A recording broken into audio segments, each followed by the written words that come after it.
Okay, so here's the thing. I know I've done a video about like kind of the worst things about manga collecting, but actually I just kind of want to be positive this week. Because to be honest with you, I feel like there's enough negativity and I just kind of want to talk about why I love manga collecting. And here's the thing, this stuff can change all the time, but this is just kind of me sitting down, just talking about what I love. And first and foremost, and you guys probably know this, it's the bookshelf. You know, and I saw a lot of comments in the worst stuff about like space, and not a lot of people have a great amount of space on where they live. But what I actually love about it is going through and looking at other people's manga collections and seeing what they've done with the space that they have to make it their own. And that's one of the great things about manga collecting is even if you have a little bit of space, it's what you do with it. And as the collector, and this is what I'm kind of looking at with the space now, is you can reorganize it and you can kind of try different things and get a certain look to it and put your own personality on your bookshelf and in your collection. And to be honest, you know, a lot of popular manga series, like if you look at a lot of manga collections, you know, and you know this because you might watch a lot of YouTube. I watch a lot of manga YouTubers and stuff. People own the same thing. But when you watch their collection video or look at their collections on like Reddit or Discord or something, you're like, oh man, they turned the book this way or did bookends, or they have kind of figures around it and they've put their own spin on a series that's in a lot of people's collections. Another thing that I love about manga collecting is, well, reading the manga. You know, if you're going to collect this manga, you might as well enjoy the stories that are inside of the manga that you're collecting. But even if you read a genre, a very specific type of genre or demographic, each demographic and genre kind of have their own style, and each artist has their own style. And especially discovering a series that maybe you haven't heard of, you know, you're in the Books A Million, browsing the shelves, and you can kind of pick it up, and that art can sell you on a series, or at least a volume 1. It's done multiple times for me, where you're just kind of like, what is this, like, cover is kind of cool, and then you flip through and you're like, oh, I mean, I hope the story's good, but just being, I'll enjoy myself just looking at it. Honestly, I don't really care what the words say, just visually looking at this, I'm gonna have a great time. But the other thing that really, when I was first getting into manga collecting and reading manga, is I was a big anime watcher. And this is kind of a little bit of a negative too. I've actually been watching less anime recently. But that's because you start reading manga and it's further than the anime. You know, and I started using this in the beginning where I would watch an anime to a certain point and I'll be like, well, gotta read the manga. Because I'm not waiting this time. Like it ends on a cliffhanger and you're like, I gotta know. I have to know. So kind of being able to read ahead of an anime was a big selling point early on for me. But not only that, it's pretty much the way the author intended it for it to be. I mean, a lot of authors want their series to become an anime. And yeah, their editors probably have a little bit of say where the story goes. But it's still one of those art forms that pretty much the author's vision is right there on the page in front of you. And you get to experience that story the way that they envisioned it in their head. Another thing that I have had the privilege to experience, you know, especially with you guys and even in my actual like day-to-day life, is talking about series or getting recommendations or just talking about manga as a whole with other people. I can't actually tell you how many times in a Books A Million I've actually had a conversation with someone else in the manga section. One, I don't know if you know this, I like to talk anyway, so you give me an opening. A stranger gives me an opening to have a conversation with them. Listen, I like to talk. I know that's shocking to probably no one that's watched these videos. I really like to talk. But even at work and things, because when people from work discover that you have a manga YouTube channel, manga comes up with a conversation more than you would think. I'm going to be honest. It's almost, and I kind of enjoy it, right? It's almost that thing of, while it's sometimes a little embarrassing at your job, it's kind of cool that because you know, we just kind of do this stuff. I kind of have a sign on me that says, if you like manga, talk to me about it. And people have come up to me and talk to me about like what manga they've read. What manga would I recommend for them to like really get into it? Like, oh yeah, you know, I've heard of like the Attack on Titan or the Jujutsu Kaisen, you know what I mean? But I've just watched the anime. What is this manga thing? And I think it's really cool that just doing this stuff has opened that conversation up in my day-to-day life. Obviously, you know, Rex and Tristan, you know those guys, they've been on this channel before, and we talk about manga.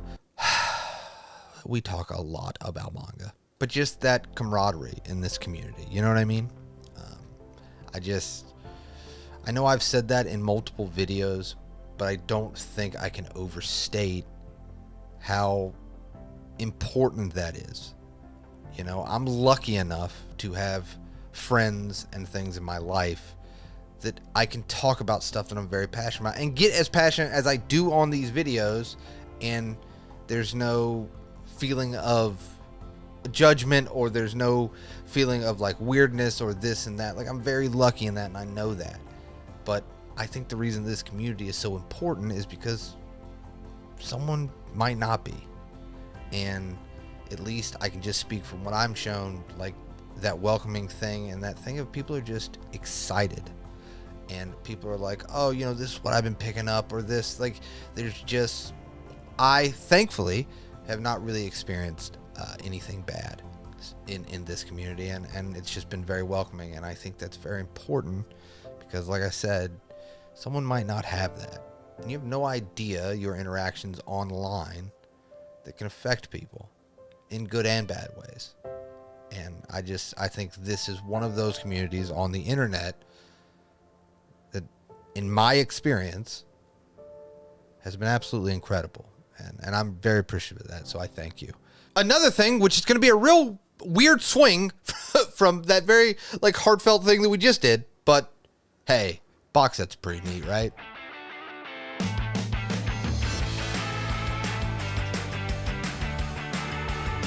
Because listen, I know, like, DVDs, Blu-rays, there have been box sets before, but I really think, and I think it's getting better and better. Obviously, to me, like that Akira box set is so top tier.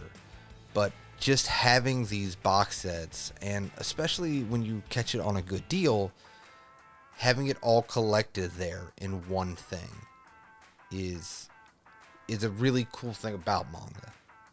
You know, you can tell somebody, and if they really want to pot commit, and on this channel, we love to pot commit before we read. We have done it way too many times, but that's fine. You can get them a box set for a gift, and it's kind of this whole thing, and they can dive into this series.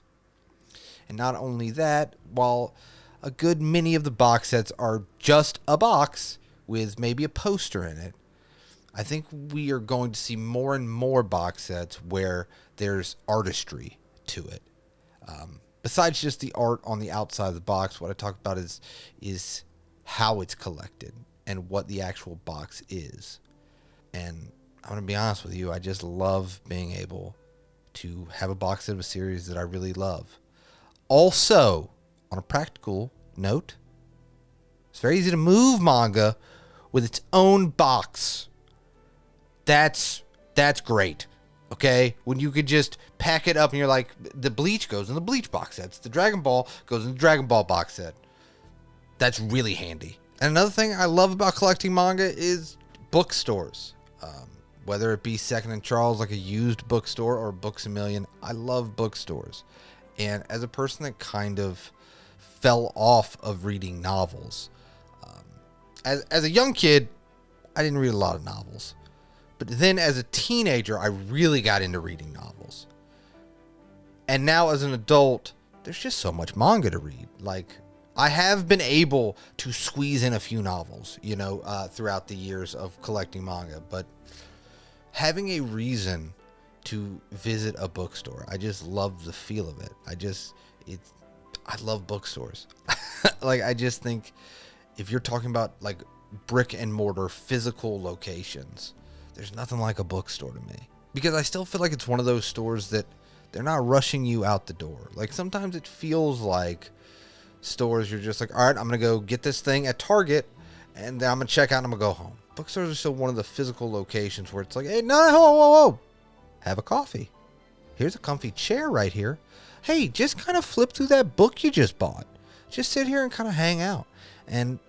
Or hang out in the cafe and bring your laptop and have a little book and make a trip out of it. And bookstores have that feel. And I feel like if I would not have started collecting manga, the reason to go to bookstores would have been less and less. And so having that reason to go out there, especially if you got nothing going on a Sunday, Sundays are great. Like, that's when I love to go to bookstores. But if you got nothing going on a Sunday, just go hang out in the bookstore for like an hour, 2 hours. Kind of browse the sections. Not even just the manga section. Just kind of browse around, look around, you know? And I think in a world where it feels like everything, and again, that's just my personal opinion, but like it feels like everything's moving so fast, bookstores is to me the location where it's like, all right, slow down, relax, like just hang out, man. Also, I don't care what anybody says, books have a certain smell to bookstores, and books have a certain smell to them, and I really enjoy it. Okay, listen, it might be weird. Listen, I might be sharing too much in this video. This is too much sharing. I see that now. But there's something about just like cracking open a book. You're like, that's nice. It's like a new car smell, but for books. And yeah, I'm sharing too much. That's what it is. I've shared too much in this video. You've already unsubscribed to the channel. Thanks for sticking with me this long. You know what I mean? Hey, listen, you know, it happens. It happens. And one of the final things that I'm so happy that I started manga collecting, and the reason that I love it for me personally, it's kind of nice to have a hobby. I wasn't a kid with a lot of hobbies. I didn't really have a lot of hobbies and stuff like that. But having something that you enjoy, and it's not for other people. You know what I mean? Like, it's not like, oh, you know, I do enjoy this, but it's not just my thing. Like, having something, manga is very, I know I just talked about the community, but like the act of reading manga and things like that, it seems like a very solo activity for me. You know, I know you can do like book clubs and you can do those kind of things to bring a community together, but the actual act of reading is kind of a solo activity. And it's kind of nice to have a hobby that's kind of your thing, or, you know, at least for me it is. And that thing where when you get bored, I'm really bad at being bored. I don't, it's hard for me to sit still. I know, shocking. But it is, it's hard for me to kind of just, I always want to feel like I'm doing something.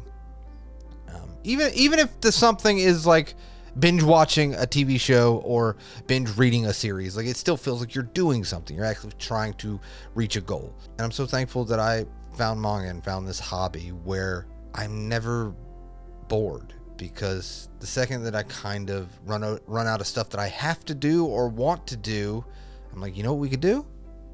We could sit down and start a series that's been sitting on the shelf that I haven't touched in forever. We can kind of go back and revisit series. I've been rereading Dragon Ball. Let me tell you, I have read Dragon Ball a ton. I've watched the anime a ton. Let me know in the comments if you want me to do a video about Dragon Ball, because I'm gonna do it anyway. But it'd be nice if you commented down there, but I'm probably gonna do it anyway. But I've been rereading Dragon Ball and having a thing of like, oh, let's just go revisit a series that I really enjoyed, or start a new series, and just having something that's always there when you got really nothing going on, and you can just enjoy yourself and just kind of get lost in this world, you know. I don't know, it's very special to me. But yeah, sorry if this was like got weird. Sorry if I shared too much. You know, it does feel like that. Maybe when I'm editing this, I don't put this video out, actually. But yeah, I don't know. I've been really wanting to just talk about, like, manga's cool.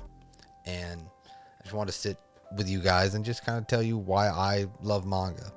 And let's talk in the comments, why do you love manga? You know what I mean? And I just, again, appreciate you guys that made it to the end of this video. Hopefully you enjoyed it and you're not like that guy. He smells books. Why? Who's smelling books? Who's out there smelling books? Me. I'm sorry. Listen, I know it was weird. It was weird. That was the weirdest part. I'll give you. Thank you so much for taking time to watch the video. It means the world to me. And as always, I hope that if you're having a bad day, it gets better. And if you're having a good day, it becomes fantastic. I'll see you next time. Hopefully I see you next time. Please hang around. You know what I mean? But yeah. All right.